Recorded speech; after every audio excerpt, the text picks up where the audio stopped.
బాగుంది కదండి మా దేవుడు. వాటర్ పువ్వులే ఉన్నాయి, కానీ ఈ పత్రి మాత్రం సజ్జది. మా కృష్ణవేణి వేసింది. తన పూజకి తను లేరు కదా, నేను తెచ్చుకొని పెట్టుకున్నా. నాకు చాలా ఇష్టం. నేను ప్రెగ్నెన్సీ కస్తూరి తులసి అనమాట. ఇంకోటి నా పూజ ఈరోజు ఒక మంచి మాట విందామా?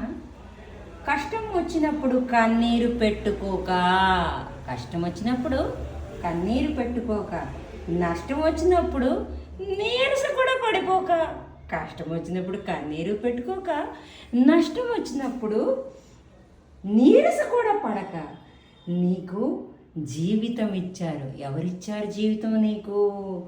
ఆ భగవంతుడు. దేవుడుకి నీకు అది ఎప్పుడు ఇవ్వాలో తెలుసు. ఈరోజు నువ్వు పోగొట్టుకున్నావని నువ్వు బాధపడక, దేవుడికి ఏం తెలుసు? నీకు ఎప్పుడు ఇవ్వాలో తెలుసు.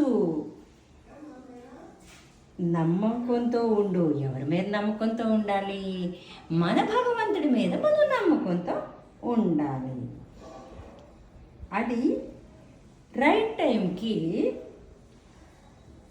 మీకు వచ్చేస్తుంది. మనకి ఎవరు దేవుళ్ళు? ప్రతి ఇల్లాలకి ఎవరు దేవుళ్ళు? భర్త. అంటే ఎప్పుడు ఏది ఇవ్వాలో అతనికి బాగా తెలుసు, భగవంతుడికి తెలుసు. ఆ భగవంతుడు ఆ మనిషి ఒక్క సృష్టించాడు కదా, ఆ మనస్సు కూడా ఎవరి భర్తలోనే ఆ దేవుడు సృష్టించిందే కదా. కాబట్టి ఆ దేవుడే ఎప్పుడు ఏది జరగాలో, ఏది ఎవరికి ఇవ్వాలో ప్రతి ఒక్కటి కూడా నేర్పిస్తాడు.